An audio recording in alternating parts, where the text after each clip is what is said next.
Thank you so much for downloading and watching WCNC Plus.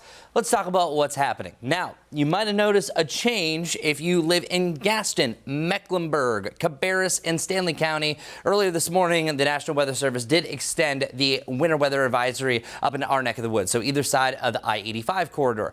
Will there be snow? I think so around the area. But will it be a big impact? Not necessarily, because we have a lot of dry air that's kind of working against this. But then meanwhile, we're talking about a big headliner down towards the south and southeast. All this pink is a winter storm warning from Columbia over to Charleston. USC has already said, hey, no more classes after 2:30. This is going to be bone chilling, but then also a historic snow depending where you are. So check out our snowfall potential. I think the window for snow is very narrow for the Charlotte area. It lasts a little bit longer from Lancaster down to the southeast. We'll get to that here in a second. But what you're looking at right here is we could have up to an inch already by about 7 o'clock around Columbia. That's why they're canceling classes. About 1 inch just south thereof. But then Charleston really gets going later on in the evening. Could have a couple of inches by the end of the evening, but then they could almost double to triple those numbers as they work their way through the overnight. I think these are the extreme numbers because the extreme for a one-day snow total in Charleston history, that's dating back to 1937, is 6 inches of snow. That happened in 1989. The most recent photos that you probably saw from Charleston where it was blanketed in white, where the pineapple was covered in snow, was January 3rd, 2018. It really is a breathtaking sight to see. Great for photographers, not great for driving, especially in South Carolina. Hopefully they treated the roads well. But we've only seen over 3 inches in Charleston 5 times. You're looking at them. So I think we're going to make the top 5 list easy, but only in Charleston, not so much for Charlotte. Charlotte is probably seeing a 0 to a trace of snow. Some areas might have a 10th or 2, but nothing big, just a little less even from the last snow event that we had, but that also mixed with some freezing rain. So we're seeing some of the heaviest snow down towards the south. That eventually is going to swing its way to the coastline. And we have a couple of things that are helping us out keep the snow out of our hair. Recent years, we've actually been too far south to get some of these snow systems. Now we're too far north. We just can't get the break for the snow. So what's happening is this low pressure system is way too far south. That's keeping most of the moisture down there. We have some drier air. Also, a cold front is also aiding, pushing it further down towards the southeast. So a couple of things we're saying, no, Charlotte. No additional snowfall for you. So here's what it looks like for our future cast.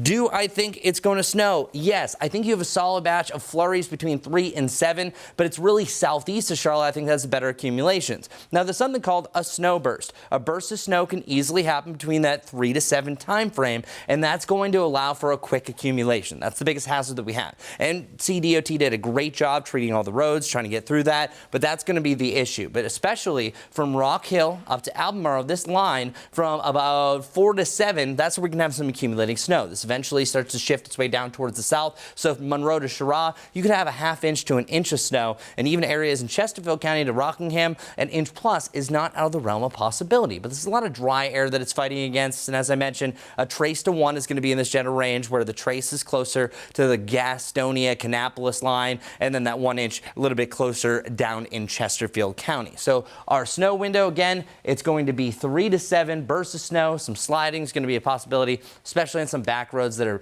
primarily shaded. Don't see a lot of sunshine. Those are colder than others. Our relative humidity at this time, streaming at the top of the hour, 34%. That is pretty much red flag status, where they usually issue that if it's too windy to say don't do any burning. That's showing how dry the atmosphere is right now. Dew point's close to 0, so today is also a day that you could have a lot of extra static electricity on the doorknob. These values don't really come up until around 5 to 6 o'clock, so that could eat away a lot of the snow. That's why I think Charlotte has a good chance to see the snow. Just how much is it going to accumulate? It's just too small of a window for to really do us any justice. And then once you get to the middle of the evening, things are much more favorable down towards the south. That's why they have a better chance for snow. And you can see for our weather impacts graphic that it's in the gray. That's below even our low, but they're still keeping this color just in case there is the burst of snow that could bring down some of the road conditions. So still keep that in mind. And also it's going to be super cold. That's the other issue that we have here. Cold weather alerts are cold weather advisory and an extreme cold warning. So these are replaced the wind chill warning and the wind chill advisory that the National Weather Service used to put out in these situations. Whenever you see the magenta color that's representing that wind chills could be as cold as 10 below zero or even colder. 31 degrees is the high today.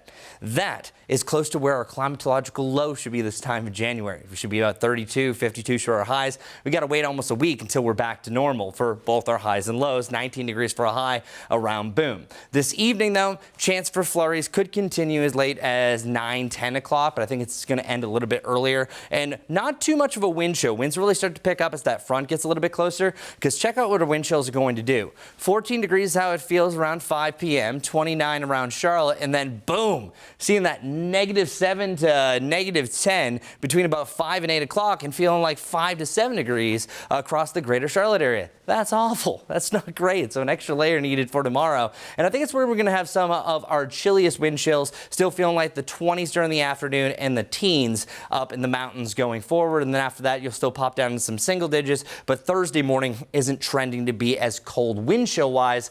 Temperature-wise, pretty much on par with one another. So tonight, down to 17 degrees. That'll be our first trip back to the teens since January of last year. And then it looks like Thursday shaping up to either tie or be the coldest morning that we've had so far this season. The coldest we've been, 20 degrees. Well, we did that this morning, and we also did it on December 7th. So the first time to the teens will be a noticeable difference. But I'm also here to be an optimist for you, where it's only up from here for both our highs and our lows. So our lows dropping down to the teens only for a couple of days. We're still in the lower 20s, so that's still a time that I think you want to drip those faucets. And then we're back up and down either side of freezing Monday through really the last days of January. As for those highs, though, check it out. This is going to be the coldest day, 31 degrees up to 33, before we're back to either side of 50 degrees, and dare I even say, challenging 60 degrees by the end of the month, heading into February. Now, there's one thing that I really want to warn people. So you often hear, make sure to drip those faucets. Well,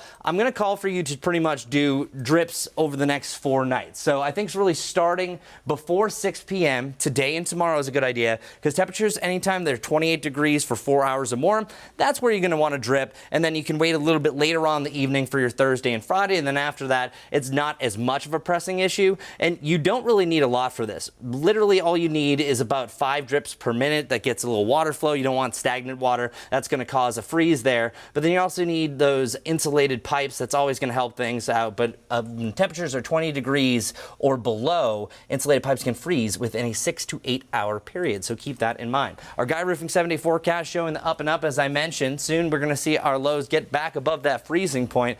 Gotta wait a while. But that's also going to be our next chance for rain. It doesn't look like a wintry shot for your Monday. That'll be Sunday heading into Monday. We're 34 degrees for a low, 51 degrees for a high. So at least we're trending towards more of a rain side of things. Still could have a chance for a little bit of snow up in the high country. But we're staying weather aware over the next 3 days because of this Arctic blast. Primarily really Thursday morning. Temperatures get back above freezing. So there's a solid shot that we're pretty much at freezing or below for about a 48-hour period or greater. So what are we going to do? We're going to drip those faucets. We're going to be careful this evening. We're going to stay warm, crank up those thermostats, be safe. We'll have another update at the top of the hour right here on WCNC Plus. That's what I'm talking about, DJ Airhorn. Top of every hour as we're getting through this event. Make sure to continue to stream us. We'll have another update at 3 o'clock with your man, Brad Panovich. We'll see you soon.